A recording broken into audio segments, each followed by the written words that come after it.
Next session, his CV of 15 years experience in software architecture can work wonders. Nicholas Frankel's topic for today will enlighten us about mutation testing to the rescue of your tests. Let's see. Thank you. Thanks to have me here in Athens. I don't know nothing about Greek. I remember just how to write and read it from my classical Greek study, but yeah, sorry about that. Yassas. That's the only thing that I can do.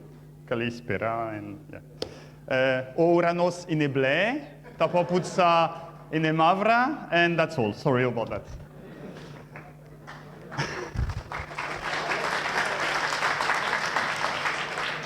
Okay, thank you very much. Beside my wonderful Greek skills, I am a consultant because I have to earn money, like most of you. Oh, thank you, clicker. Yeah, that would be super great. And by night, I do a lot of other stuff which are much more interesting, like blogging or writing books. And I also do teach and speak occasionally at conferences. And I work for SAP. Who knows about SAP? Okay, who doesn't know about SAP? Yeah, great. Oh, guys.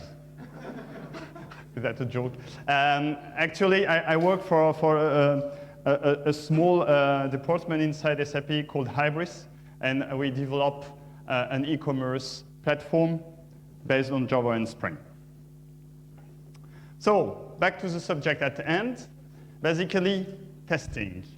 And more importantly, mutation testing. You know there are a lot of testing techniques around. Like you have unit testing, you have integration testing, you have penetration testing, you have performance testing. In performance testing, you have like real true performance testing, you have endurance testing, you have crash performance test. I mean, there are a lot of different kind of testings. But they all have one single goal. Is to ensure the quality of your production code. Okay? Now the problem lies in how do you check the quality of your testing code? Good question. And the answer is obvious. We have code coverage. Code coverage. And Wikipedia tells it, so it's the truth, that it's there to measure the quality of your tests. And now how does code coverage works? You execute the tests, and then if a source code line is executed, then you check it. And if it's not, you don't check it, and then there is a super hard formula. You check, you count the number of checks by the total number of lines. Then you've got a percentage. It works also if you do branch coverage instead of line coverage. And in the Java world, we have a lot of tools to do that. We have Jacoco, Kobotura, Clover. It's even integrated in our IDE with STL-MA, this kind of stuff.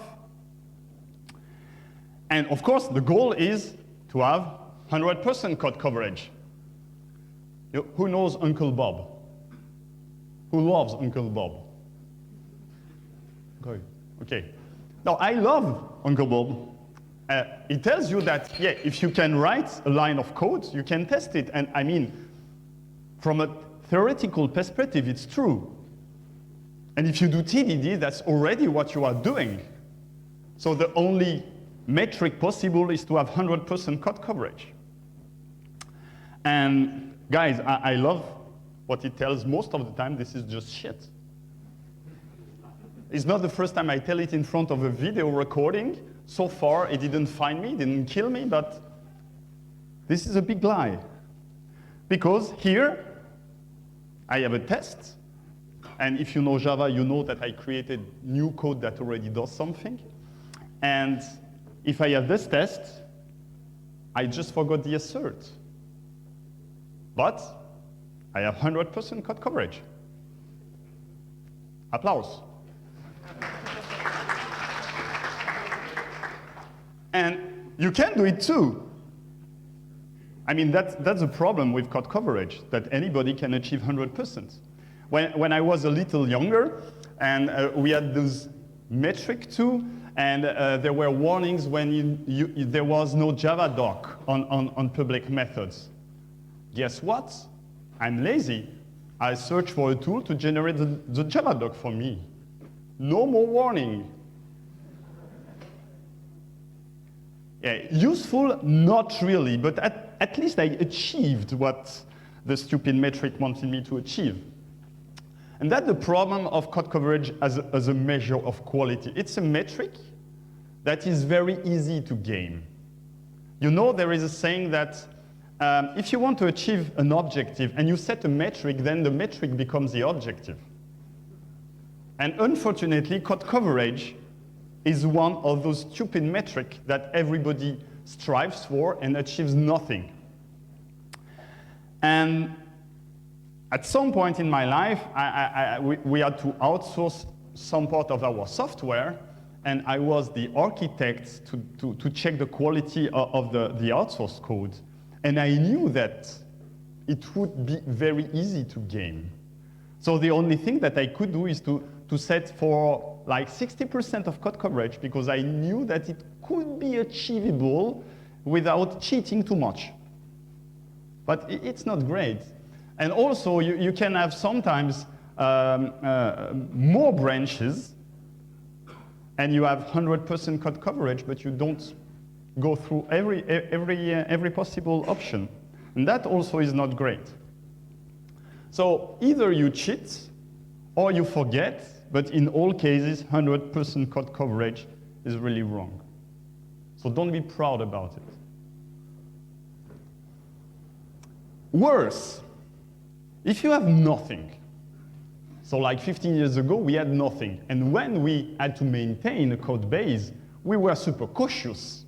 Like we took many precautions before deploying into production. But if you have 100% and you think that it's a perfect metric, you can hack anything into it, run the test, and you deploy. And then it breaks. So better to have nothing than to have a wrong metric. And now I can go because, I mean, what you are doing is wrong. I made my point. No, of course not. I cannot leave you like that. The problem is, how can we measure the quality of our test? There is something called mutation testing, and it seems it's quite old. I've been exposed to it like 5 years ago, and it was mind-blowing to me. So let's take an example. Who knows about the X-Men? And where are all the geeks? So who doesn't know about the X-Men? No, so you don't know and you are not ashamed. That's good. Great. So X-Men is a movie. It was before a comics, and it's all about mutants. So in the movie, this guy is the bad guy, obviously, but in my example, it will be the original source code. And his son will be the modified source code, the mutants. Huh? So again, very hard code here. Everybody understand this piece of code? It's okay? Okay. So the original source code is I re-implemented the add methods, and I created mutants. And instead of adding the integers, I subtract them. Okay? So a slight change. So far, so good? Okay. With standard testing, I execute the test. It must be green. But with mutation testing out of the original source code, we create this little mutant, and we execute the same test, and when we check the results. So there are two outcomes. Either it's red, or it's green. No one is following. Either it fails or it succeeds. Okay? And what does it tell about our test? Well, it tells us that if the mutant survived, that means that we changed the original source code, but the test still succeeds. Something probably must be wrong.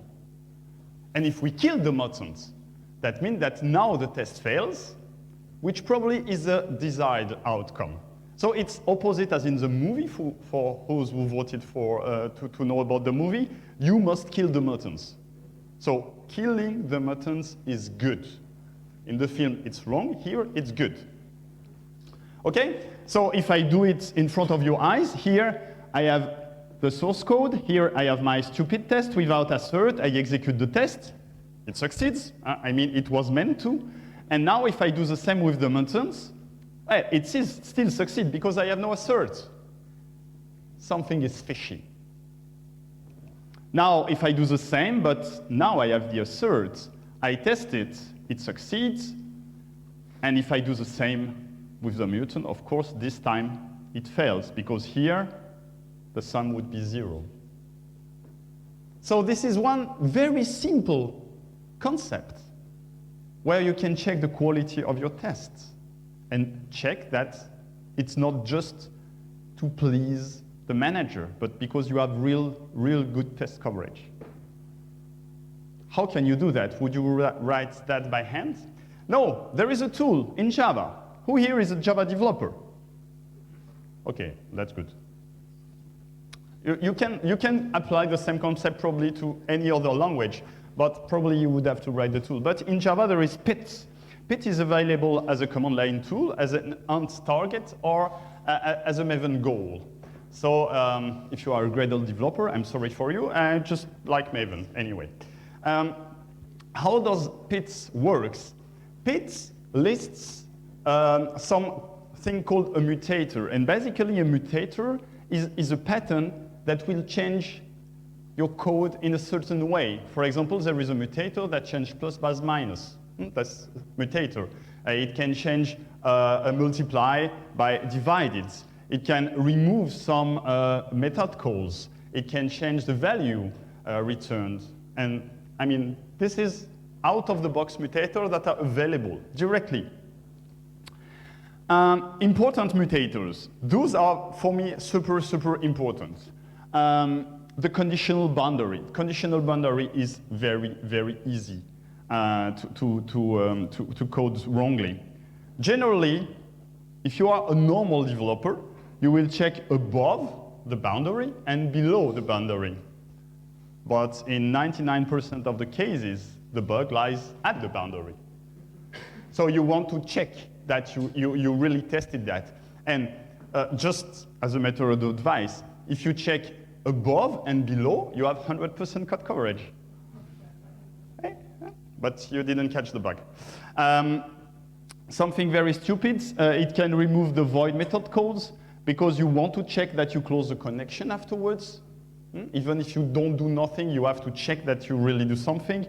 If you also want to check that you check for not null, for example, because if your test doesn't verify that you check for not null, at some point in time, this assertion will go away because someone decided, hey, this parameter can be null, and it will blow up in production again. Also, stupid stuff that is never tested but very important, it calls an hash code because the IDE generates it for us. I mean, what happens if you add a new attribute? So this is the kind of stuff that also you want to test for. I think I've talked enough. Now it's time for some demo, right? Some code. Remember that the truth lies in the code. Now I will have my IntelliJ.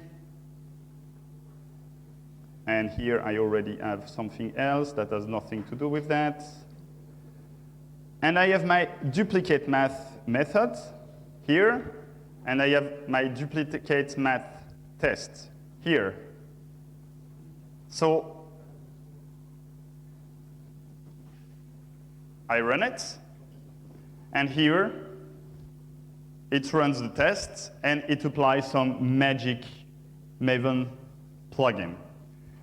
And oh, my Chrome has died just before the demo. How fun is that?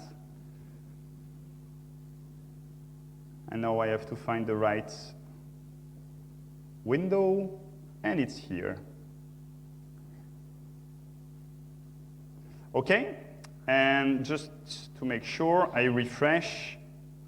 So here, without any asserts, I have 100% code coverage. Thanks, Uncle Bob, I'm the best. But Pete tells you that, yeah, you might have 100% code coverage, you are a stupid idiot, you have 0% mutation coverage. So Pete tells you that, yeah, you did a lousy job, and it tells you exactly what happened. So it tells you exactly, replaced integer addition with subtraction, and it survived. I mean, there are some mutators that apply, and it didn't change, but you can stop at the first. Now, what I will do is I will happily assert equals. So 1 plus 1, remind me. Yeah, sorry, I always was bad at math. 2, right?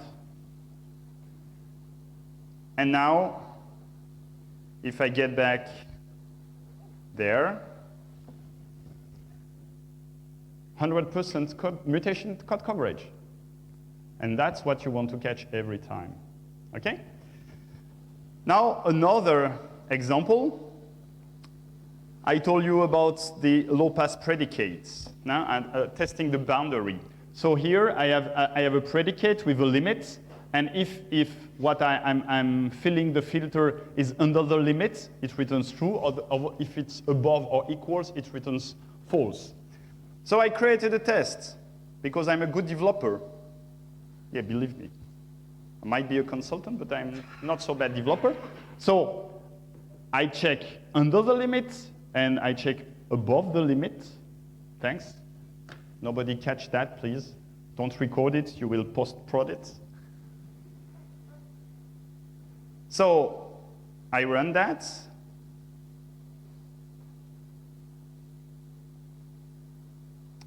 And here,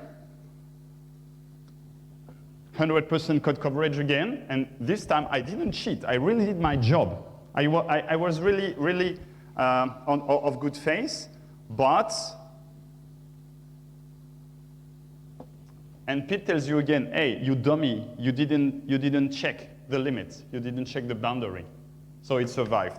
Okay, Pete, you are very kind to tell me that. What I will do is I will test the limit.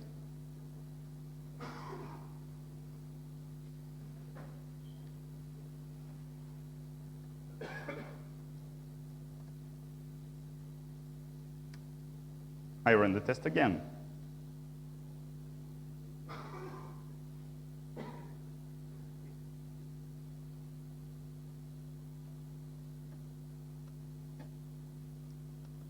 Hey, no, don't. What happened? Demo effect, full blown. You gotta love that. So I go on mutation testing, I go on target, boundary, and here are my Pete reports, and I open them. Okay, when every hope is lost,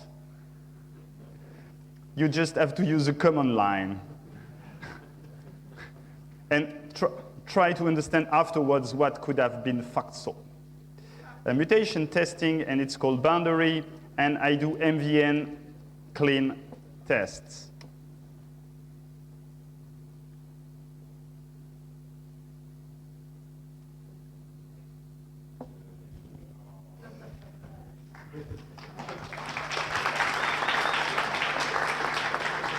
That was to manage your expectation. Okay, but you might wonder, hey, how can I use that in my own project? Yeah, don't worry, guys. You can do that on your own project without too much effort. Like, for example, here, I downloaded Joda Money. So Joda Money is for money what Joda Time is for time. You know about Joda Time? Now it's integrated into the GDK. So I downloaded it, and you can just try to do your stuff here. Now, there's a big hint that something will go wrong. I try to apply mutation testing, and sadly, in this case, it tells me that some classes don't pass the usual Surefire test, which is wrong. So what you can do is you can try to exclude them. So if you just run the MVN test normally, so everything succeeds. So it's not foolproof. Sometimes there is slight problems. And you see that there was, yeah, you don't see, but I see. There was about 1,500 classes, and it's done in less than, a little more than half a second. Now I will run MVN pit tests without the class that fail, and I will continue my talk because you will see it takes a little long.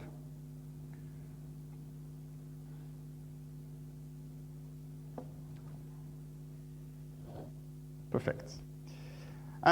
So, yeah, pit is not perfect, okay?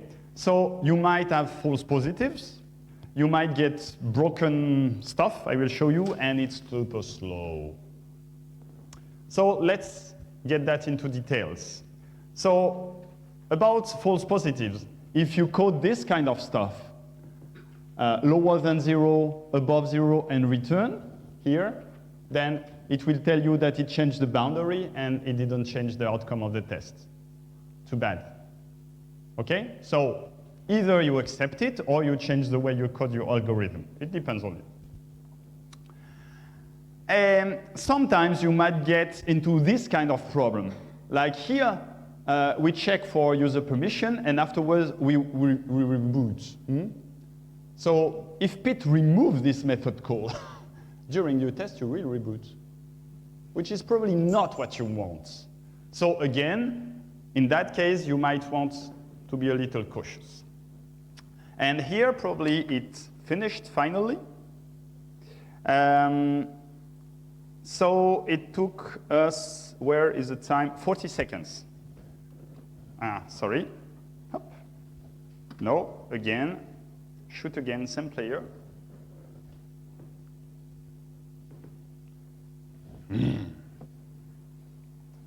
Here it's written 40 seconds. Everyone sees, right? Yeah, sure. So basically it is super slow. So half a second for normal Surefire unit testing, 40 seconds for pit. Why? Why is it so slow? Well, you have to understand that pit does a lot of stuff to get that. Basically, it will analyze a test in the production code, and for each class in the test, and for each mutator, it will create a mutation, and for each mutation, it will run the test, analyze the result, and aggregate the results.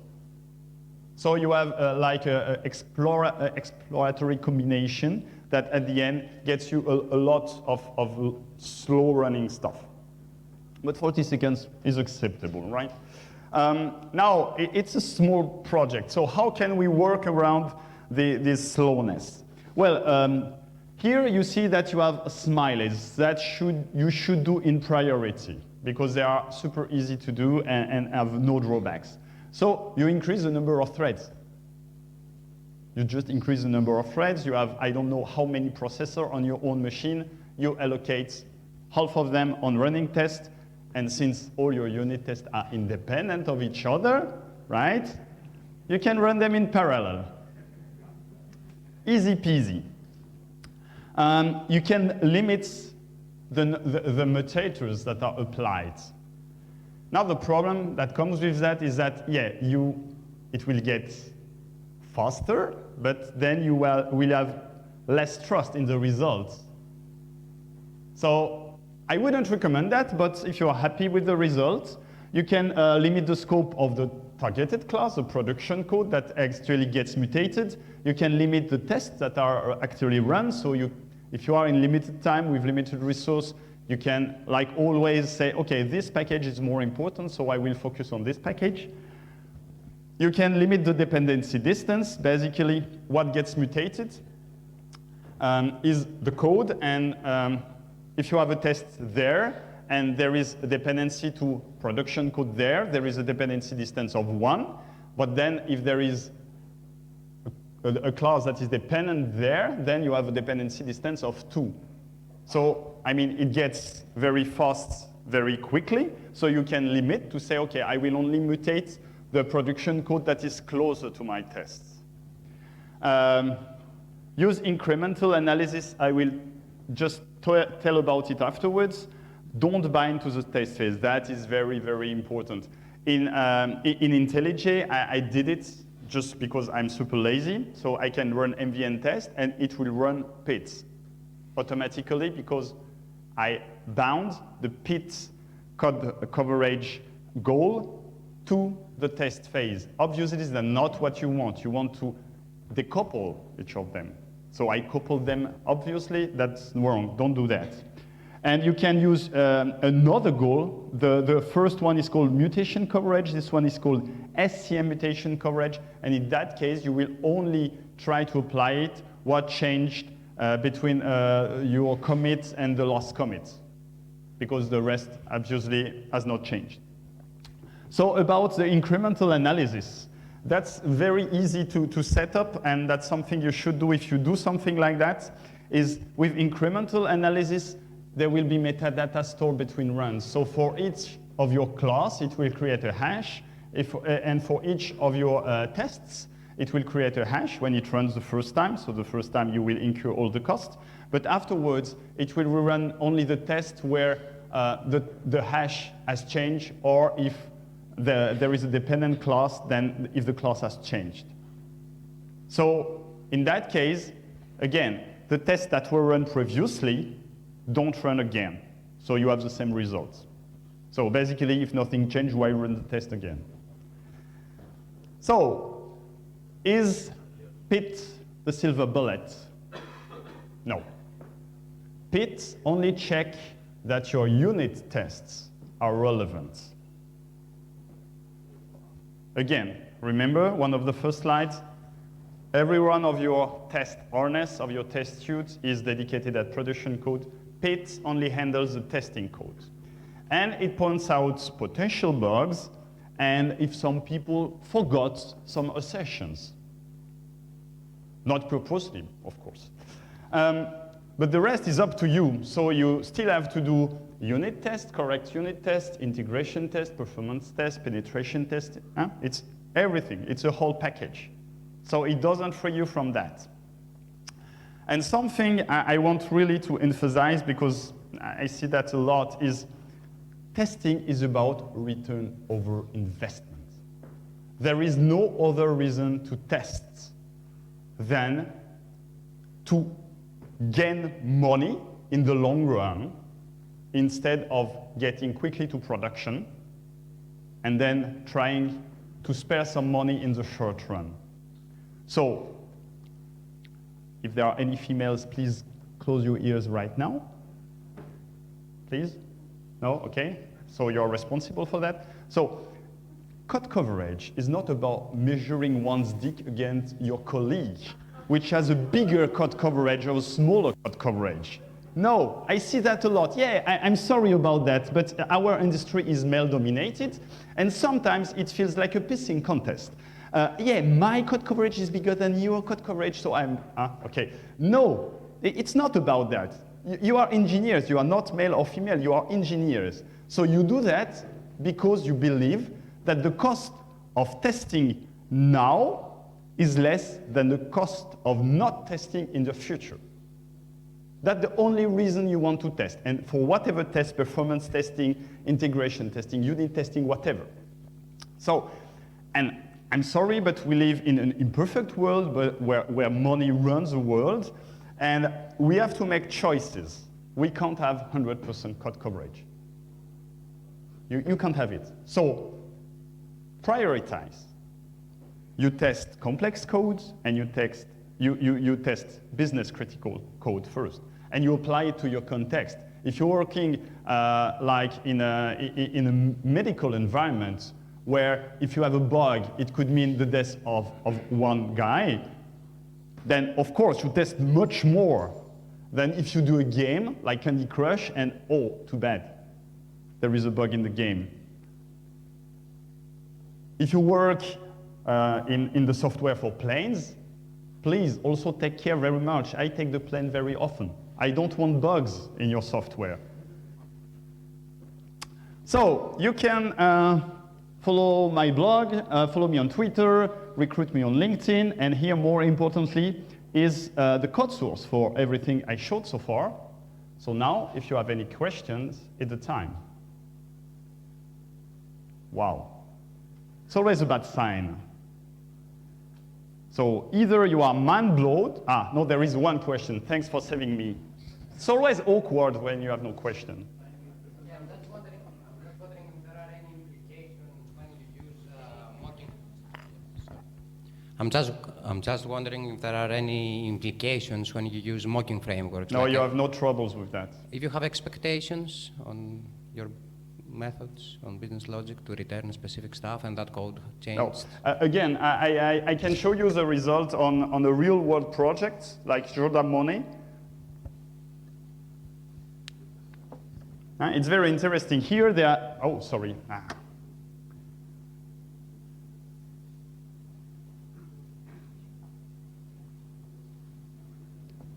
It's very interesting that you see here you have 67% of line coverage and 54% of mutation coverage.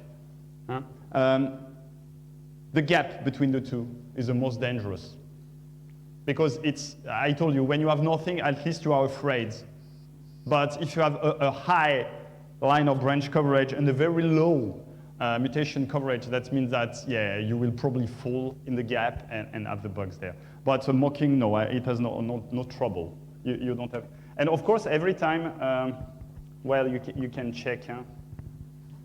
The reports are very good. Here it tells you, yeah, conditional boundary survived. Sorry about the resolution, but then you can click and see. You can see here that the test that was made here, yeah, probably the guys tested above and below, like I said, but not at the boundary. And here again, it's a bug. So no, I mean, the only really big trouble is it's slow, but you should run it on your continuous integration server and without any trouble. Yeah, here, another question. Since we finished, since Nicolas finished his speech earlier, we've got plenty of time. Hello. So one quick question. You said about continuous integration. So what should About, be sorry? continuous integration? Yes. So what should be the rules? The rules is, again, it's about your context. Sorry. Do you have plenty of continuous integration server? Do you have plenty of power? How large is your team? Is your project a microservice with small size? In that case, you can probably run PIT along with your unit testing because the feedback loop will be very, very quick. If you have a big monolith with a big suite of tests and running PIT takes hours, then probably you don't want to do that at every commit. You want to do that like twice per day or thrice per day. It really depends. So what I can advise you is that what you probably should do is run it first on your machine. Before going home one night, you just MVN mutation coverage on your project. And the next day you see the results. So hopefully you don't have this kind of trouble that I have with Jordan Money, some classes that don't work for whatever reason. You check the time, and afterwards you can decide whether you want to integrate it into your standard commit hook or not, or if it just should run hourly or stuff. In all cases, because I have heard this question a lot, it's better to run it once per day than none. No, really, that's crazy, because people tell me, yeah, but it's so slow. Yes, so what? I mean, you have plenty of continuous integration server. I mean, who here is not using continuous integration? Shit happens. Sorry for that. That obviously must be your first step. Tomorrow, no, we are Friday. No, tomorrow anyway, you go to job and you create a continuous integration server on your laptop. Even if on your laptop you don't care, but please do that. Okay? No, you cannot do that. You're not allowed to. Okay, I have another more radical solution. You change company.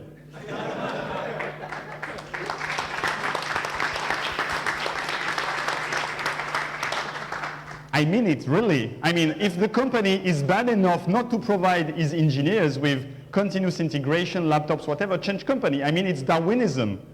In the end, the good developers will go to the good company and the bad company will fail. Yeah? Hi. Hello. Up to what extent does PIT mutates the source code? Because I can understand that mutation can be infinite. It forever. applies one mutator at a time to one source code, right? And run the test. It could remove lines of code or... That's what I showed. If I get back to the... Yes, with the permissions, yes. There is a whole table about that. So here we can see that, yeah, the boundary, you know, it will return, it will change equals by not equals. It will change conditional by true. It will, yeah, change math obviously, plus by minus by the positive value. It might change values of right? It will change the Boolean.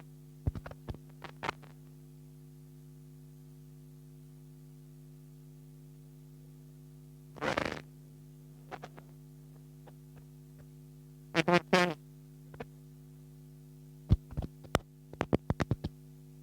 Yeah, like you said.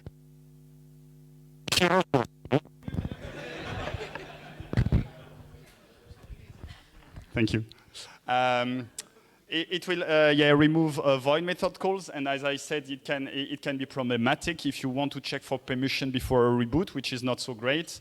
It will change the value of non-void method calls, and it will remove constructor. So it applies it one mutator at a time on each class, right?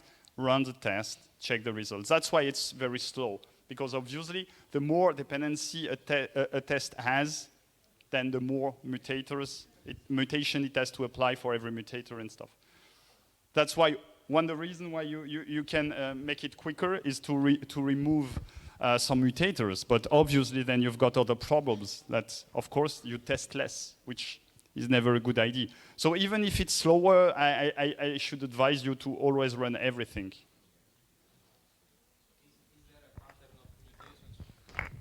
Thank you. So is there a pattern of mutations for specific classes, like controllers or those? No, okay. But it did not work.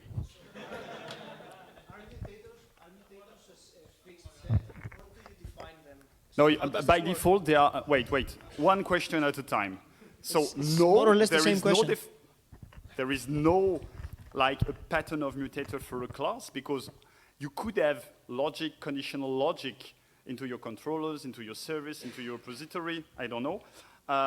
So no, you should just let it apply everywhere. And now your question is the list of mutators. So what I showed here is a list of out-of-the-box mutators that you don't need to configure, that are coming just free. Now you can add more mutators, because there is a set of optional mutators that, of course, have some more false positives, and you can create your own also. But I've checked, I mean, it's really exhaustive so far. So everything that you could think of is probably covered by the experimental one. And if you are using Maven, you just describe the additional mutators in your POM, and presto, you have them. Other questions? Anyone else? You have to run. Okay. I'll come back. But please speak on the mic, because everything is recorded.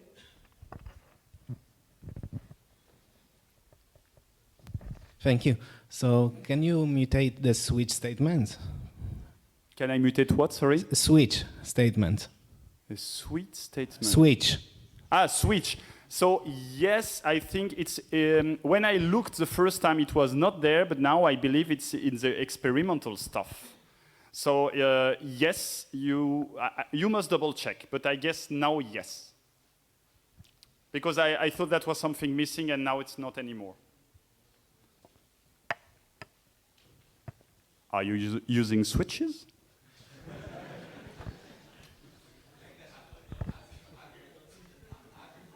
There was no judgment. Yes? Are there any mutation testing implementations in .NET or JavaScript? That's a very good question. So when I was in Russia and I met this talk last time, I had one .NET guy coming to me, and he told me that was very inspiring, and he would create one harness for that. I'm not sure. I mean, I'm a Java developer, sorry for that, so I'm only interested in my little area. You could check. I think there is none in JavaScript, but first you must have tests, of course. Little trolling doesn't hurt.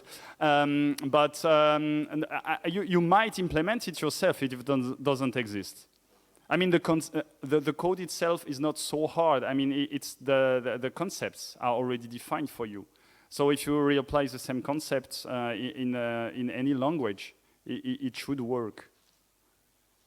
Now, of course, in Java, it's a little specific because the mutations are applied when the class is loaded into the JVM.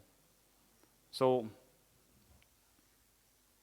if you don't hide this, how they say, this indirection level, it would be harder like in JavaScript. But I mean, you could create temporary file on the disk or whatever. Next, please. So we're fine. Many thanks, guys.